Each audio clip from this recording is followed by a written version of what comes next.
Not he. Hari Om. Welcome everyone to the show Sanskriti and Samskar new episode. Today we have a very interesting topic. Today we are going to speak about arts. Uh, so let's not waste much time and let's. I will like to invite Rishika Asumal. Welcome Rishika on the show. Hi, thank you so much for having me. Yeah, thank you for accepting our invitation and taking time out for the show for this our global audience. So I'll introduce quickly Rishika. Rishika Asumal is an auctioneer by profession. She's a very senior specialist of modern art and deputy director at Sotheby's, Hong Kong.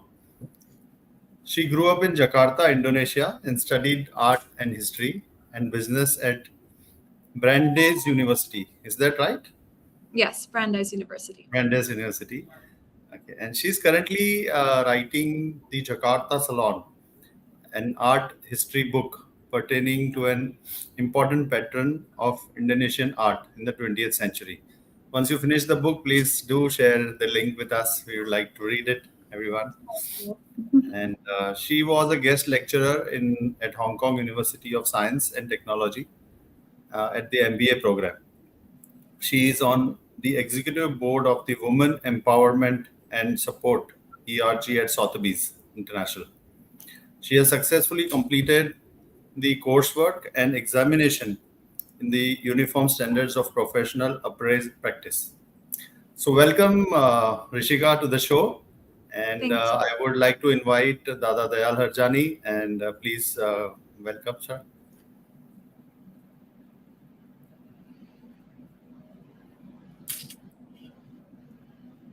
Pradeep, can you ask Dada Dayal to come on the show and welcome Rishika, please?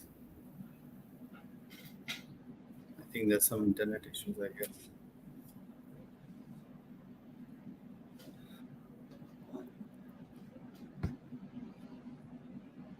So Rishika, I do work with Sotheby's India office, but for the real estate sector. So we do exchange properties sometimes. Yeah. Okay, very interesting. I'm a real estate professional working in UAE market, India, UAE, and UK as well.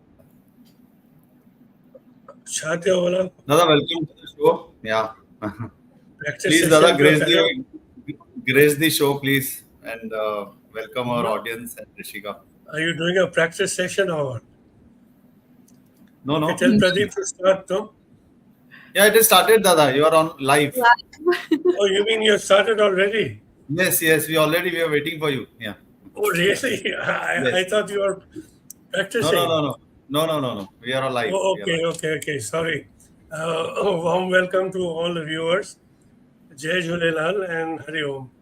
And a warm welcome to Rishika Asumal.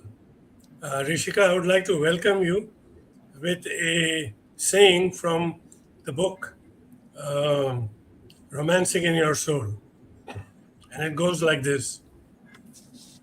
As a pair of balancing scales, balancing and weighing accurately to its measure, a man in justice abides, never taking any biased side. To the innocent causes not to cry and wail, 'tis a man worthy of Solomon's scale. So with that, staying of positive vibrations, we will start the show. Can we have you on the screen? Pradeep, can we have? Okay. So can I start the first question with you? Are you ready? Yes, I'm ready. Thank you. Okay. Rishika, I would like to know first, could you share with us some historical background of, how do you call it, Sotheby's? Yes. Am I pronouncing correctly? Yes. Oh, okay. So just give us a background of Sotheby's, when it started, and whatever you can talk about it in short. Sure. So, firstly, thank you so much for having me on your show. It's a pleasure to be here this evening and to discuss the art of auctioneering with you. So, Sotheby's was founded 280 years ago in the year 1744. This means we're almost 3 centuries old. It is the oldest and largest internationally recognized firm of fine art auctioneers in the world. The original founder of Sotheby's was an entrepreneur and bookseller by the name of Samuel Baker. And our first auction back then, it was an auction of books from the library of a private collector. And it fetched a total of £826. Today, our annual worldwide sales turnover is in excess of 7 billion US dollars. And today, our annual worldwide sales turnover is in excess 7 billion, yes. Wow. So we've grown a lot since 1744, and we are now a trusted global marketplace, supported by an industry-leading technology platform and a network of specialists spanning 40 countries. So we still sell antique books like Samuel Baker did back in 1744. But today we conduct about 250 auctions a year, and we share our expertise in over 70 collecting categories across contemporary art, modern and impressionist art, old master paintings, Chinese works of art, watches, wine, jewelry, spirits, design, collectible cars, real estate, you name it. So we now reach every point of the worldwide art market. And we have become the first international auction house to conduct sales in Hong Kong in 1973, in Russia in 1988, India in 1992, France in 2001, and we're the first one to have a presence in China in 2012. Essentially, what we do is we empower the community of new and seasoned collectors to discover, acquire, finance, and consign fine art and rare objects. Anything from a Pablo Picasso portrait to a Ming Dynasty chicken cup to a sweater once owned by Princess Diana or a piano from the estate of Freddie Mercury. In addition to its auction business, we also offer private sale opportunities, a buy now marketplace. We have Sotheby's Financial Services, and we also have the world's full service art financing company, which is Sotheby's Financial Services, and we also have Sotheby's Advisory. Wow, that's quite an introduction. And once again, I want to confirm your branches in 40 countries, right? Yes, 40 countries. And in America, how many you have? I don't know the exact number on hand, but we have offices all over. We have a sales room in New York. We have offices in LA and Chicago. Many cities So all this across. is your I interned at the Boston office when I was. This is your main center. New York. The main center where most of the auctioning is done. New York, London, New and York. Hong Kong are our 3 main sales rooms. So are they in the same parallel, or New York is more than the rest? New In terms York of is sales? probably more than the rest. New York first, London second, Hong Kong third. So Hong Kong has got a lot to catch up. Well, the market here is really growing faster than in Asia. It's growing faster than anywhere else in the world. So we have a bright future ahead of us in Asia. So you think Hong Kong can overtake London and New York, perhaps, in the Well, near maybe future? one day, actually, if you look at the art market over the $1 million mark, the Asian collector base is growing faster than it is in the US and Europe. And in the past, it used to be the US first, Europe second, and Asia first. But now Asia has actually surpassed Europe in the $1 million plus market. So that really tells you a lot about the future of Asia. Okay. So my next question will be, what are some of the greatest works that have been sold at Sotheby's? Can you enlighten us on that? Yeah. So the story of Sotheby's mirrors also that of the great collectors, because we've been uniting collectors with world-class artworks, but we also source those artworks from the fabulous collections of private owners, right? So Just as we celebrate artists like Pablo Picasso, Andy Warhol, Rembrandt, Rubens, we also celebrate the great collectors. So we have sold all sorts of objects owned by historical figures, royal families, American icons, celebrities, figures like Jacqueline Kennedy Onassis, Gianni Versace, Deborah, the Duchess of Devonshire, Marie Antoinette, David Bowie, Freddie Mercury, Elton John, the list goes on. But in my lifetime and in my career, one of the greatest sales I recall was that of Edvard Munch's The Scream. I'm sure you're familiar with that image. It's a really iconic image in pop culture. It was described by the New York Times as an irresistible trophy, and it was because it sold for 120 million US dollars in 2012. I remember this because I was an intern back when this was happening at Sotheby's New York, and it was a really exciting moment. Another unforgettable moment was when a young 41-year-old Japanese billionaire, Yaseku Maezawa, he bought a Jean-Michel Basquiat painting for 110 million US dollars in 2017. And the next day, or maybe shortly after, he posted it on Instagram and announced to the world that he was the new owner, which was also a really interesting thing. So the whole world discovered who the buyer was because of that Instagram post. And last year, we sold a Pablo Picasso painting from the Emily Fisher Landau estate, and it achieved 140 million US dollars, or around there. A couple of years ago in Hong Kong, we offered a 102 point something carat flawless oval diamond, and it was offered with no reserve, which means that if you offer something with no reserve, it means that theoretically it could sell for even $1 because you're setting the minimum as almost nothing.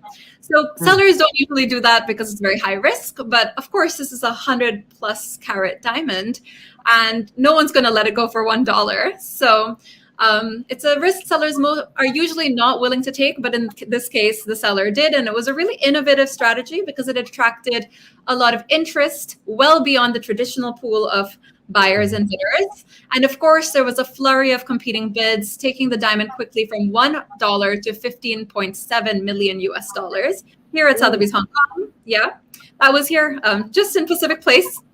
And in 2021, we sold a Sandro Botticelli painting from circa 1480. So it's an old master's painting for about 100 million US dollars. Last year, we sold a Gustav Klimt for 108 million US dollars. And the buyer was actually from right here in Hong Kong. From where? From Hong Kong. From Hong Kong. Yeah. So things are not so bad as it seems, huh? No. From the auction, Always a you can record count broken. the ability to purchase from many of the people, right? Sorry? Can you tell me something about Picasso?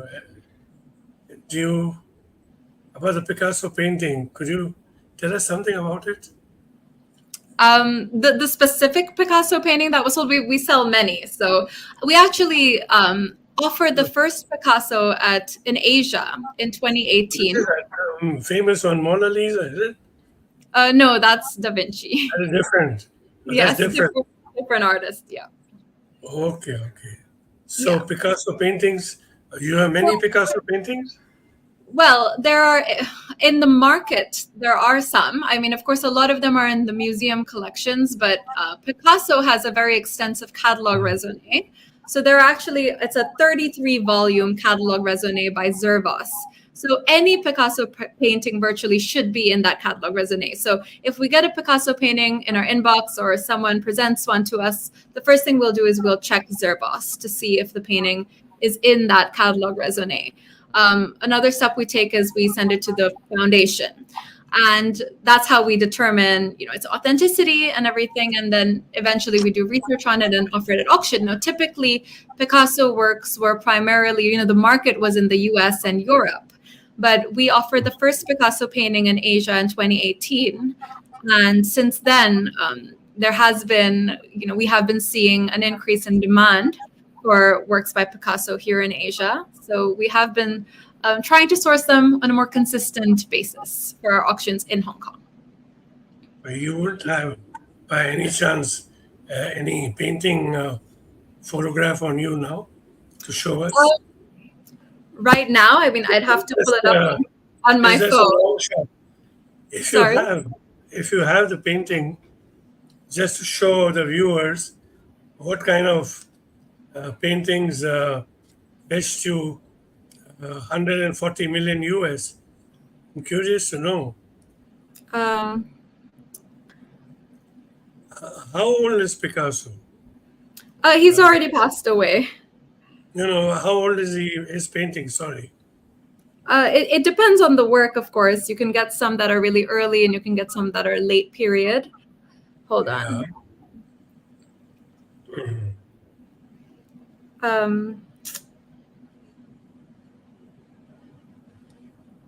If it's not handy, it's okay, no problem. Example, well, I don't know if you can see this. This is an example of a Picasso painting that was in the Emily Fisher Landau collection. You can't really see it because of my background, but yeah, you can just Google it. It's okay, no problem. Just a long shot question. So my third question will be, how can someone buy a piece of artwork from Sotheby's? What is the modus operandi? Do we have to come there personally, or we can order by email or whatever? You don't have to be there personally. There are 3 different ways in which you can buy art at Sotheby's. So the first is via auction. So we host auctions online, but we also have live auctions. And then we also have the ultra prestigious marquee auctions, the evening auctions.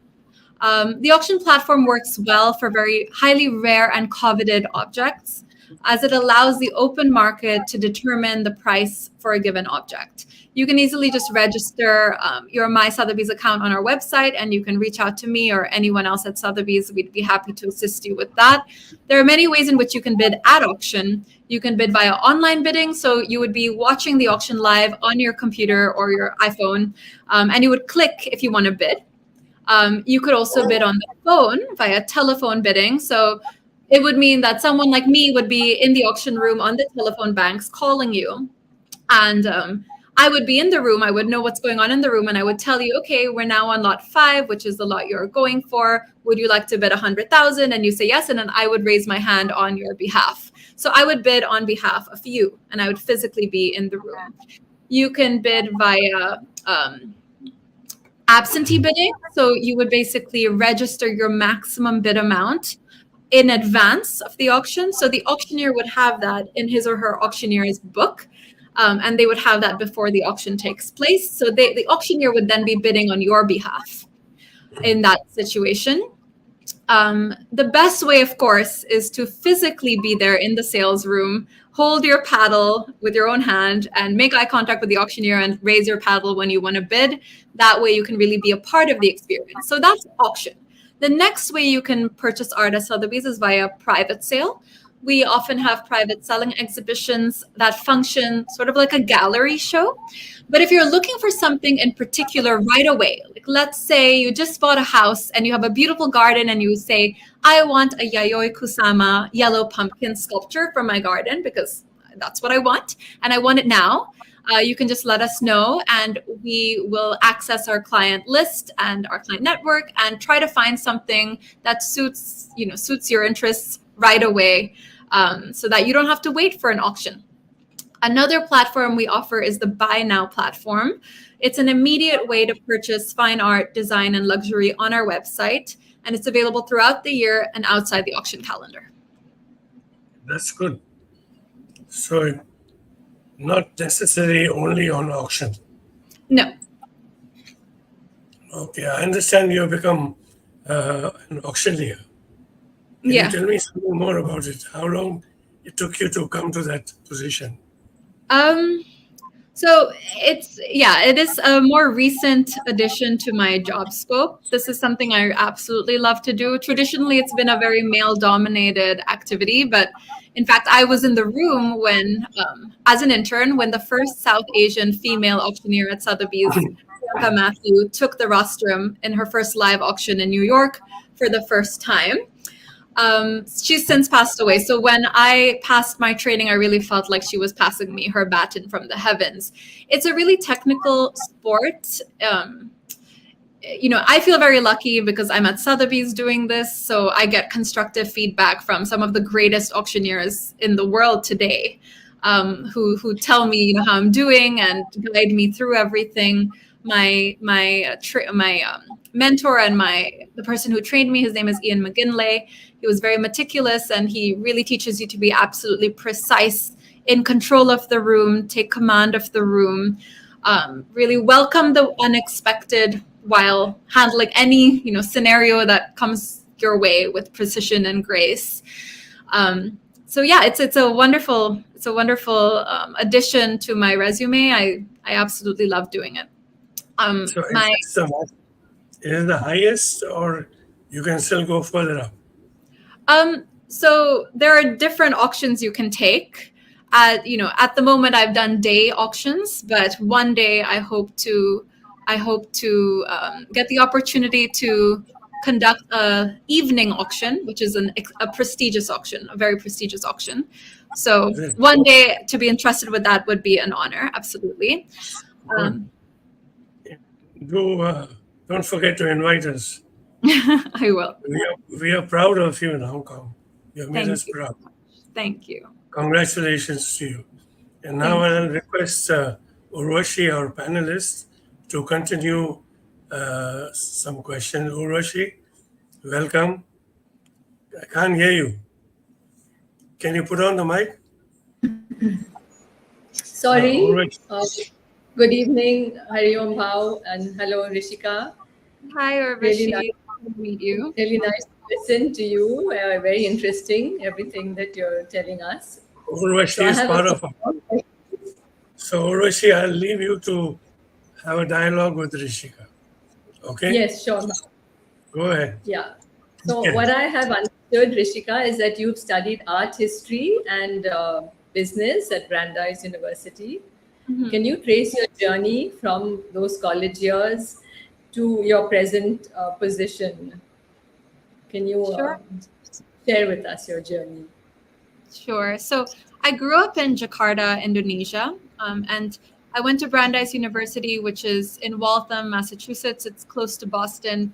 And I did a double major in art history and business over there. While I was in university, I also did a senior thesis on the Buddhist art of Gandhara. And I interned at various auction houses, including Christie's, iGavel Auctions, and Sotheby's.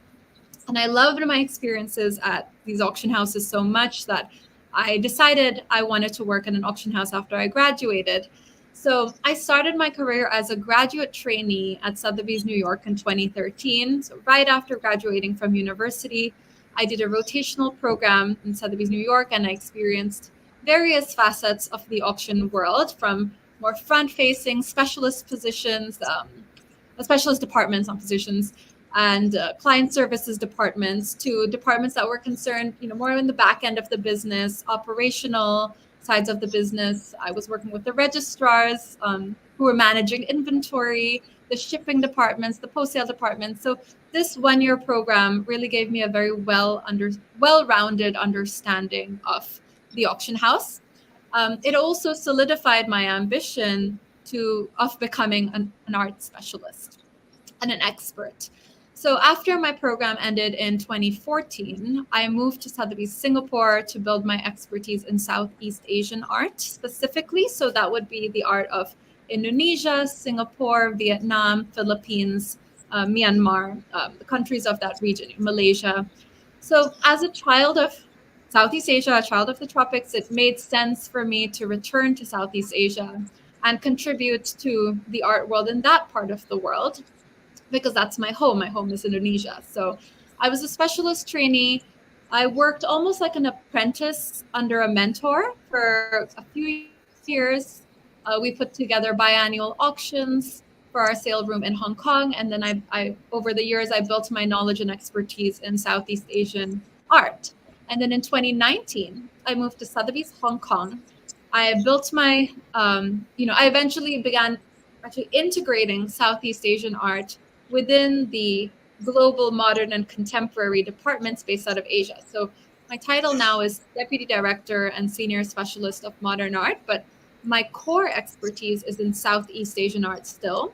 So I curate works by Western modernists such as Picasso and Renoir, Asian masters like Zawuki and Chudechun, and also Southeast Asian artists such as Afandi and Lafo. And we put them all together in a single auction, allowing all of these artists that were previously siloed into their own geographies, their different geographies, to now stand together on a single stage. So now I've been at Sotheby's for over a decade. I've moved with the company across 3 different countries, and here I am. More recently, I did my training to be an auctioneer, as I mentioned before. So now I conduct auctions as an auctioneer for Sotheby's, but I also often conduct charity auctions for gala dinners and foundations, etc. Okay, so that was very interesting, and I have a few questions based on what you said. So, when you're doing art history and business, you interned at Sotheby's even when you were in college. Yes, I interned at Sotheby's, Boston and New York, at iGavel Auctions New York and Christie's New York. So, when you were doing art history, did you land this internship by chance, or did you actively go looking for an auction house? Um, is Oh, that the normal path that an art history student takes, or could it be I any? actively Yeah, sorry, go I ahead. actively applied.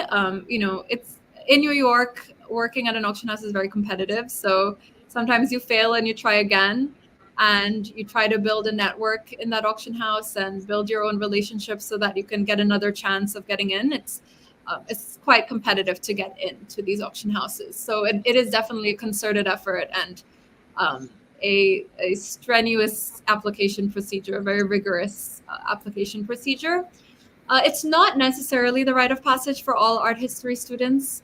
Many people prefer to take the academic route. Many people prefer to take the museum route. Right. So it's certainly not for all art history students. So you were in Boston, and this was in New York. Um, how did the idea come into your mind to work for an auction house? Did someone tell you about it? Had you been to an auction that inspired you to take on this? Or what was the train of thought that led you to uh, apply for this internship? And obviously, you were very good because you were accepted.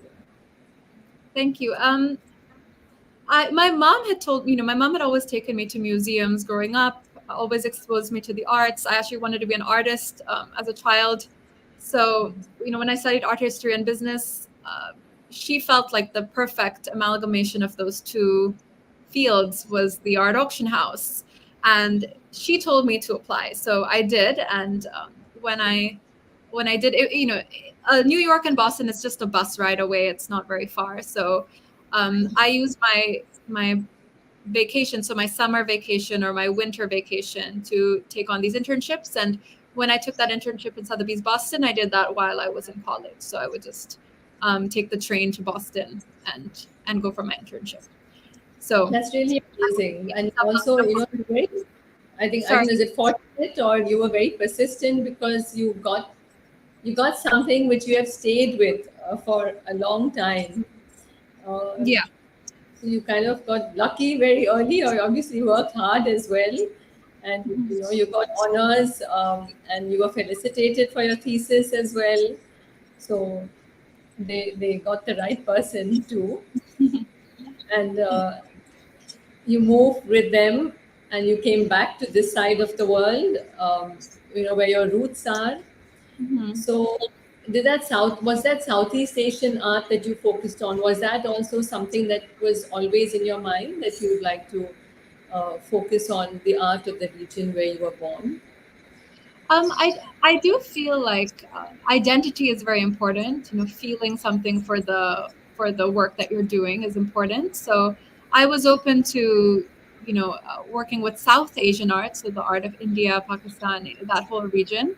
But I was also open to working with the art of Southeast Asia, which is where I was brought up. So these positions, they often don't have a slot open for many years. So I was very lucky that there was a vacancy in the Southeast Asian art department in Sotheby's Singapore, and the timing aligned. So I just moved over there very quickly to take that spot. So it was also destiny, that kind of pushed me into that direction as well. Right.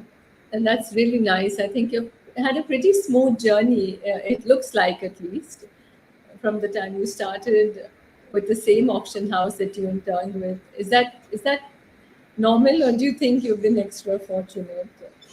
Um, I have been very fortunate, but it is also a lot of hard work, and yeah, so it's a little bit of both. Yeah, of I mean, course. I am very lucky. Yeah, very lucky that Yes. everything aligned in my favor as well.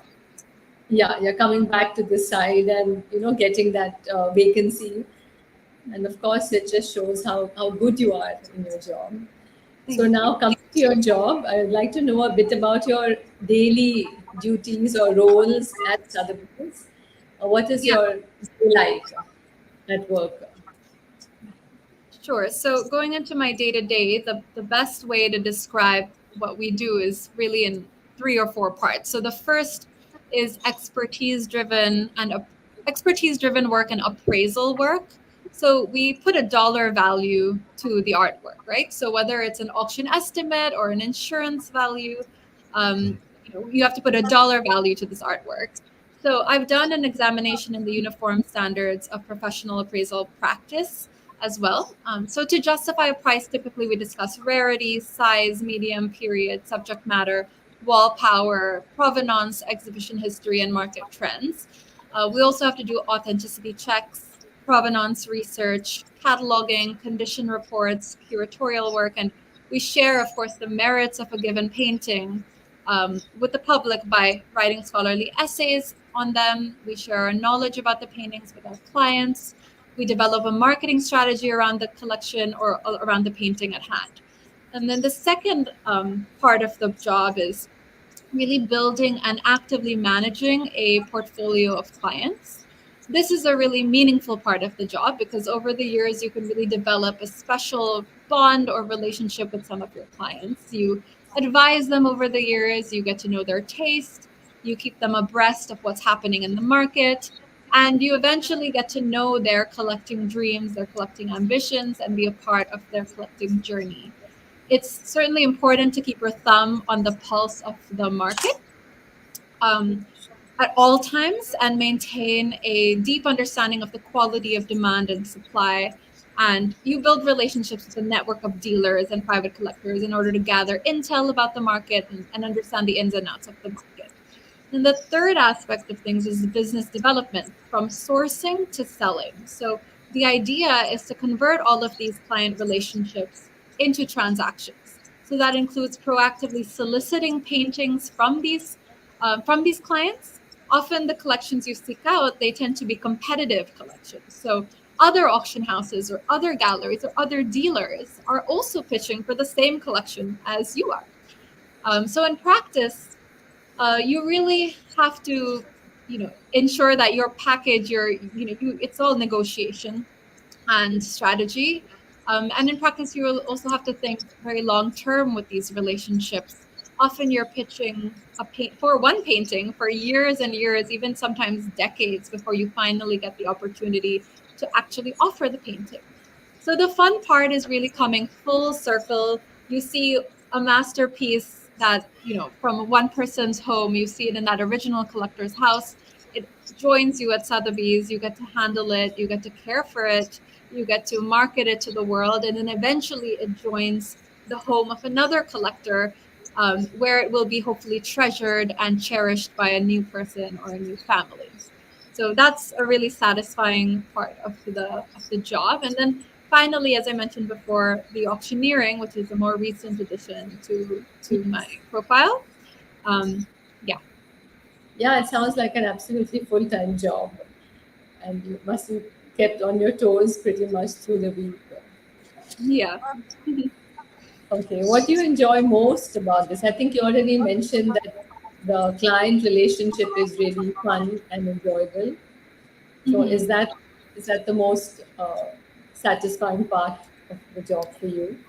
It is, but also on a more macro scale, you really feel like you're part of history when you're working here because not only do you get the privilege of handling some of the most beautiful and historical objects in the world and the most valuable objects in the world, but you also get to determine the story of how a given object is told.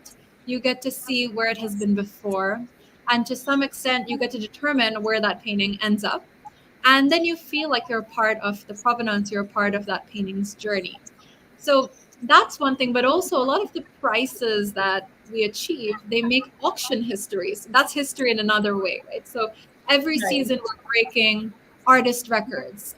One meaningful moment, for example, for me, I mentioned Among numbers like hundreds of millions earlier, but one of the most meaningful moments in my career was when we broke the world record price for the most expensive painting by any Vietnamese artist in auction history. It was a work by a Vietnamese artist called Mai Trung Tu, and it was a beautiful portrait of a woman. It achieved 3.1 million US dollars, which is, for this collecting category, it's a staggering amount. And Sure. after we achieved this price, you can imagine it made headlines all over Vietnam. And then I read in the press and in the media a few days later that all of these historians and researchers coming out of Vietnam are now calling this painting Vietnam's Mona Lisa.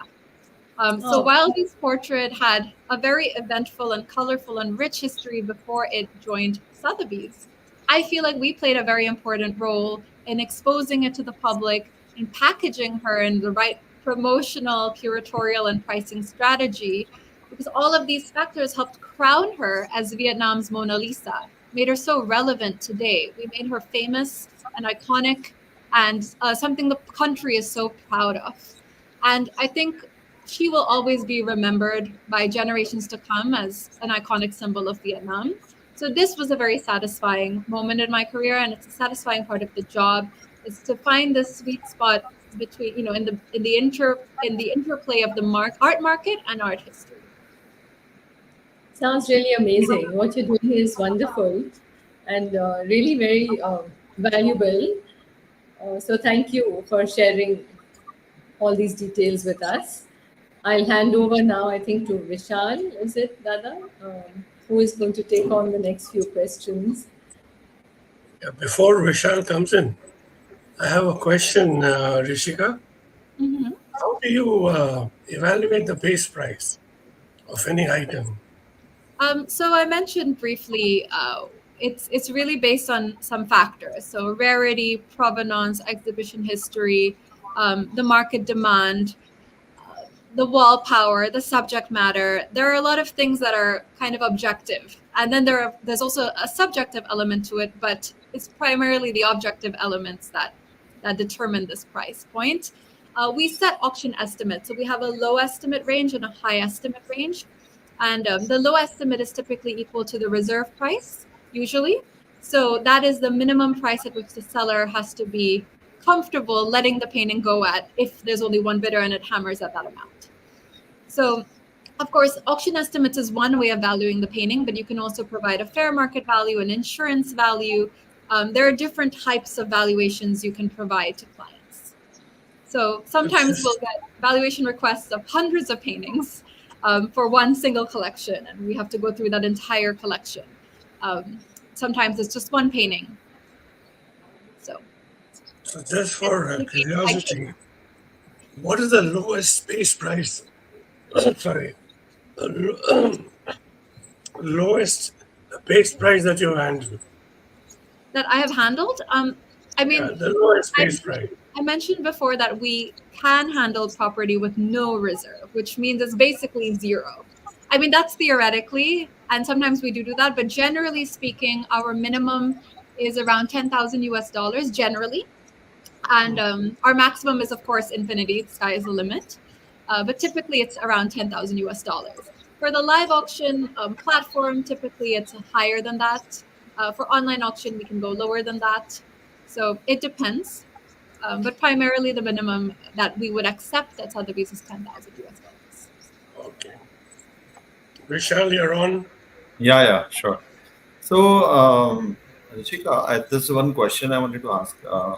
See, there are many new age millionaires and billionaires of the world right now. You know, the new startups, techies.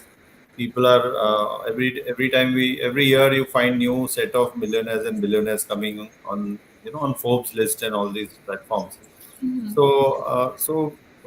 What is your advice if someone, a young guy who has who fascinates arts, art pieces and such kind of assets. So, what do you think where the person a new collector should start with, and what should be the first thing that he should look at, and what ticket size, and which is the start point, which and eventually how he'll build up his entire portfolio of art.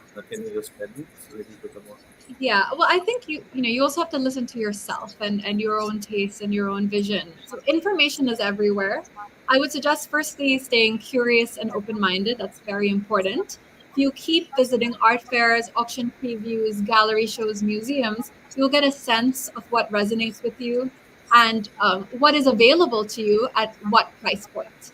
So my suggestion to anyone interested in starting your collection is to not only sharpen your eye first, by exposing your eyes to a lot of art, but also to read art history, to contextualize those art movements within history, so that you have a better understanding of why a given painting is relevant in a within a time period in history.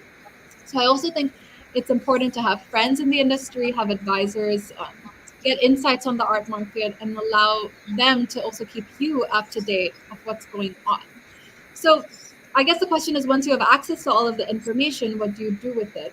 What's the purpose of your collection is what you need to ask yourself. What's the direction of your collection? Because if you browse our website, even just our website, we have 44 collecting categories. So that can be a lot to choose from. There's a lot to choose from. There's a lot to learn about. So you want to make sure you are buying the art that you believe in, art that's not merely just decorative, but something that you like, you enjoy looking at, but something you also think might hold value or maybe even increase in value over time. So you want a collection to also be a reflection of your taste, your vision, and your identity, because your art is going to outlive you. It's going to be something that's always going to remain as a vestige of your essence, your eye, your taste, long after you are gone. It may be something that you will pass down to your children, to your grandchildren. It's how they are going to remember you by. So how do you want to present yourself to future generations, also through your collection? It's basically, it's an extension of yourself in a way. So you have to ask yourself how you want to be remembered. It's a very personal thing. So I really recommend looking inwards as well as looking outwards. Really thinking with your brain, but also your heart. And there's a lot of advice I can provide case by case to clients, and talk them through their thinking. I'm always happy So to do that. do people buy these artworks by any chance for reselling it after some period of time, or it's just for the personal collection, never to sell? Like, Well, you do get all people sorts of resell? clients. It's a free market. So there are people who never sell, who hold on to their paintings and until they pass them down to their children and grandchildren. There are people who when times are tough, they do sell. I mean, these are investments, Yeah. so they are assets. So of course you can sell them. If the idea is to buy art that is liquid, in my opinion, I always suggest Liquid, that. yeah. Wow. So You exit don't is have not to very get difficult, you're into saying. it because, sorry. Exit is not difficult, you're saying. I'm not saying exit is not difficult. It really depends. But the idea is not to buy something that you think will not ever have the opportunity to, you won't be able to sell it again. There's a lot of art out there that you buy and Okay. no one will buy it from you after that. Okay. So the secondary market isn't developed. I always recommend, if you're thinking, if you think that one day you might want to sell it, you should have some sort of sense of the secondary market Right. before you buy something. Understood. And So going back yeah. to your original question, there are people who do sell after some time, and then there are some people who hold on forever. And some people end up building private museums, end up writing books on their collections, and Right. it becomes a very long-term part of who they are. So they just don't sell. So it really depends. And how big is your company? Like, how large is the organization, the Sotheby's? How many countries? How many branches? And this auction, when it takes place in some auditorium, or how do you charge? Some little bit about the organization structure, if you can highlight. So we're really all over the world, including cities like New York, Paris, Hong Kong, Doha. We have 80 locations in 40 countries, 9 sales rooms around the world, and private sales galleries in New York, Hong Kong, London. We conduct around 250 auctions per year across 70 different collecting categories. Wow. Yeah. So practically every single working day there is an auction. If you Yeah. so if you deduct the Saturday Sundays, it comes to about almost one auction per day globally. It's There's a huge. always something. There's always an auction. You know, sometimes we'll have online auctions that run for 7 days straight. So you have 7 days to bid on it, and it's, you know, you can just log in anytime in those 7 days and bid. Sometimes it's a live auction, so it happens in that one moment. So yeah, I mean, if you go on our website, there's always something to explore. So as a career, an auctioneer is, as a career, how promising is like what you're doing? Do you recommend the newcomers or any people who want to come to this field of, like, if they interest? And there must be other auction houses as well, I'm sure, but not as big as Sotheby's, because I have never heard of anyone else other than Sotheby's. So, do you recommend the newcomers to take up as a profession like you did? Is there a promise? I mean, I do. I'm very happy. I find my life very enriching.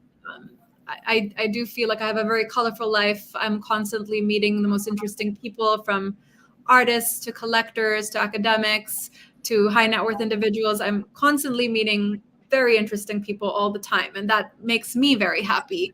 You know, it depends what you're looking for in life, but I would recommend it. Of course, there are so many different avenues you can take within Sotheby's. You know, if you have a law background, you can join the compliance department. If you're interested in marketing, you can join the press or editorial or marketing department, communications department. There's just, you don't have to be a specialist like me also. You can find what you're looking for in the company as well.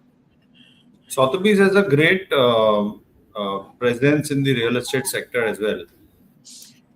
Yes. So it's a huge, large size organization, maybe in the top 10 in the world, like the JLLs and the Cushman and Wakefield of the world. So does this, of course, does this business is connected with the real estate vertical, or does it complement each other, or it is a totally different department altogether? It's sort of like cousins. So we also have Sotheby's Institute of Art, which is an educational platform. It's also like a cousin of Sotheby's. So it uses the name, but it's not exactly Sotheby's the auction house. We do have real estate auctions. We have concierge auctions. But it's not necessarily, that we're the same as Sotheby's Realty or real estate. Thank you. So yeah, I'm done with my questions, Dada. You can take it forward. You have any more questions? I just have one question popped in my mind. How many auction houses are there in the world? Well, you have a lot of local auction houses in various cities around the world, but the main auction houses are Sotheby's. I mean, so when I'm saying main, I'm saying international auction houses. That's Sotheby's, Christie's, Phillips, and Bonhams. Those are the four most reputable and most renowned auction houses in the world. But there are some Christie's are a companies like First Tips, Artfire, Live Auctioneers, and Worthy. Have you heard of them? Sorry? There's one company called Artfire. Artfire? Yeah, Live Auctioneers and Worthy. I've just read in Google. Artfire? Yeah, that's what I'm not familiar with Artfire, no.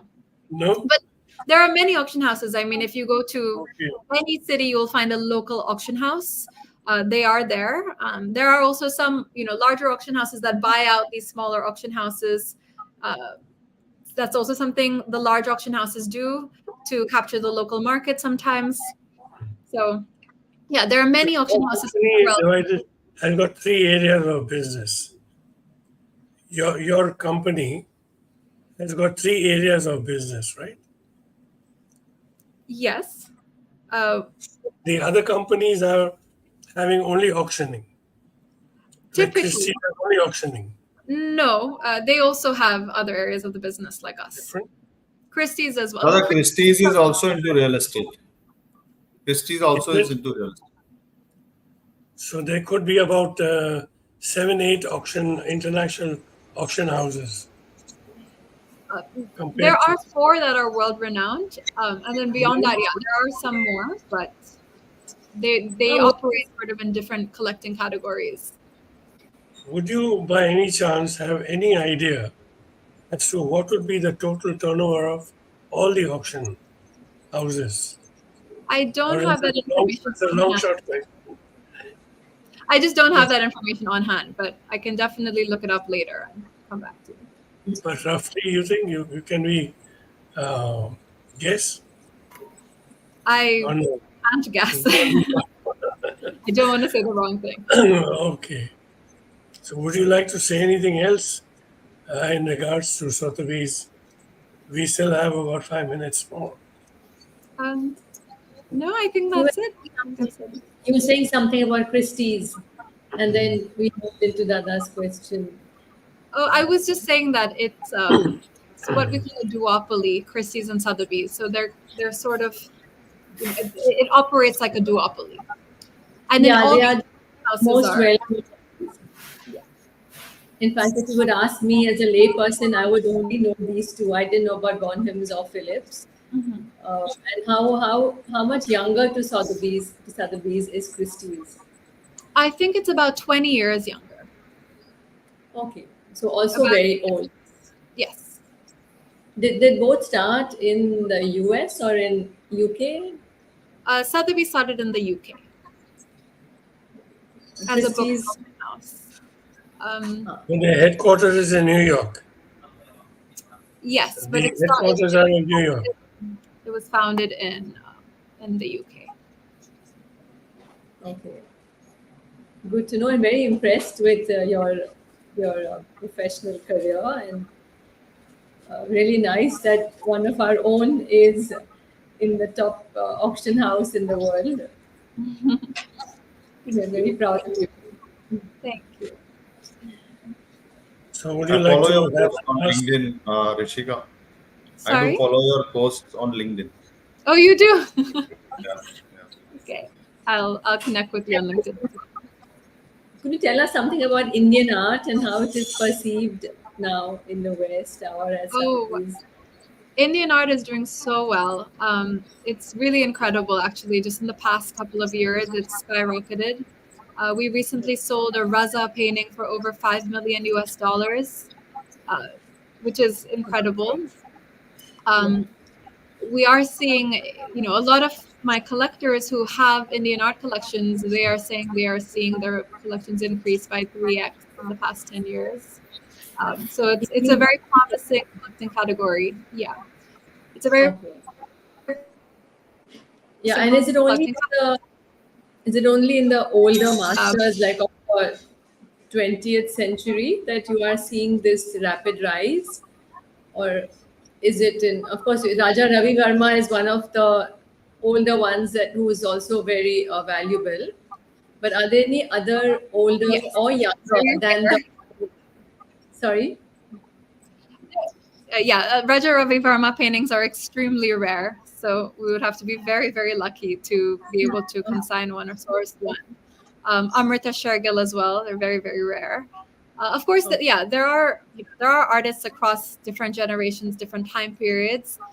When I say it's skyrocketing, I mean primarily the modern era, the 20th century artists Right. like Taib Mehta, Kai Twande, Raza, Souza, Hussein, Yes. that group, that Yes. era. But of course, there is also growing interest in contemporary South Asian art as well, amongst the middle class, amongst a lot of the young collectors. So we are seeing just generally a lot of new blood in the market, new excitement. Yeah. And how do you compare that, the rise in Indian art with the rise in, say, Indonesian or any of the other Southeast Asian countries, the art of those countries? Well, Is it, everything. Sorry? does it compare, or in the last few years, has the art of those countries, risen equally or more or less? It depends on the country, and everything is cyclical. So every market has its moment at some point. Sometimes you can't tell when it's peaking and when it's plateauing. Sure. But we had a very positive few years for Vietnamese art. In 2020, 2021, 2022, that was really when a lot of the records were being broken. What I mentioned before, we broke the world record price for any Vietnamese painting in auction history at that time. Yes. We saw a growth in the collector base in Vietnam. We saw the infrastructure in the art market in Vietnam suddenly start, it started to build. You could see people were really getting involved. So, now we are actually seeing the positive effects of that, even though the market has slightly softened since 2022, which was the peak of the market. We are seeing that the market is now upheld by infrastructure that was built at that time that was not there before. So, for example, a lot of the artists' estates started taking their estates seriously, starting building catalog raisonnés, started organizing museum shows, working with great museums in Paris to build exhibitions and build awareness about their artists. And the effects of that we're going to see those effects in the next 10, 20 years. That's like a long-term sort of foundation that they have built. So even though the market has softened, it's still upheld by this foundation that was built in the peak years. So Wonderful. Yeah. you see how things just grow and evolve over time. Absolutely. That's I have really one good. question, Rishika. Mhm. What is your forte? Like, what is your speciality? What you enjoy most? And how many My items you handle? Once uh, again, my, can you repeat? my How core many items you handle? Well, a couple of years ago, I remember I had, I think, 12 auctions. I worked on 12 auctions in 1 year. So it was pretty much like once a month. And each auction, some of them had 100, 200 paintings. Some of them had 50 paintings. So it's just constantly rolling them out based on demand, supply, and our targets. So So yeah, it's mostly just a painting? constant flow. But my core expertise is Southeast Asian art. That's, what I'm primarily responsible for. Even though I do work with Western art, Asian art, my core bread and butter is Southeast Asian art. Do you have to look for the items or people approach you or Both. both? So I mentioned before that a lot of the collections that I pitch for are competitive. So other auction houses or other dealers or other galleries are pitching for the same collection. So it's a competitive process of negotiation to basically encourage that client to go with you and your services as opposed to another auction house or another gallery. Sometimes you're lucky and people just send you an email and say, "Oh, I don't know what this is worth. I just inherited it from my grandmother. I found it in my attic. I don't think I knew what it was worth." And then it ends up being that you make them $2 million and they had no idea that this painting was worth anything. So sometimes you'll have a story like that. In fact, we have that kind of story very often, where sometimes someone's using a really beautiful vase from the Ming Dynasty or something as an umbrella stand their whole lives, not knowing it's worth anything, and then eventually realizing it's worth a lot of money much later. So sometimes you have stories like that where they just call you up, knock on your door, and ask you to, to check something that they own, and it ends up being very valuable, and it sort of easily comes to you.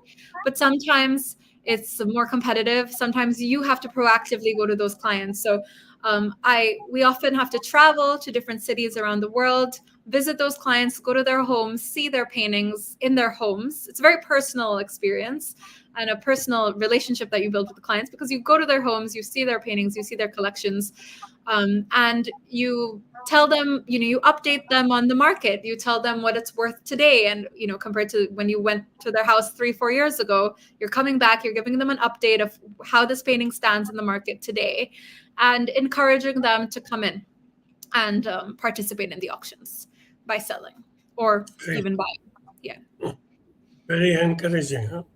So it's quite a challenging job you have. Yeah, Very it definitely creative has its stuff. challenges, but it's also very enjoyable. Quite busy. It keeps you occupied all day, huh? Yes. I've seen you're quite busy. Good. We are very proud of your achievements. And I Thank think you. now it's time for us to end the show. I would like to thank you very much for coming on our show, Rishika. Thank you so much for having It's me. really so good to have you. So good to have you and learn so many things from you. Thank you so Thank much. you. Urvashi, will you say thank you with a prayer? Yes, And Vishal absolutely. also. Vishal, Yeah, would you yeah, I'm like to there. hear? Or let No, Urvashi let and Urvashi ma'am do the honors, please. okay. Thank you, Rishika. We were really honored to have you with us today. In your busy schedule, you've taken our time, and with a lot of enthusiasm and honesty, you've shared your journey. So, thank you so much. Thank you. We'll end the program with a Shanti mantra. ॐ पूर्णमदः पूर्णमिदं पूर्णात् पूर्णमुदच्यते पूर्णस्य पूर्णमादाय पूर्णमेवावशिष्यते ॐ शान्ति शान्ति शान्तिः Good luck to Sadhuvis. And you can Thank say you. hello to all of them. and God to bless you. Rishi. Thank you. Good. All success. Thank you so much. Thank you very much, everyone. Thank you. Hariom. Thank Hey, you. Urvashi, thank you once again. Thank you. Thank you. Also, Raman. Vishal. Thank you. I'll talk Thank to you. you guys later on. Yeah, yeah, sure. Shut down. We end the show, okay?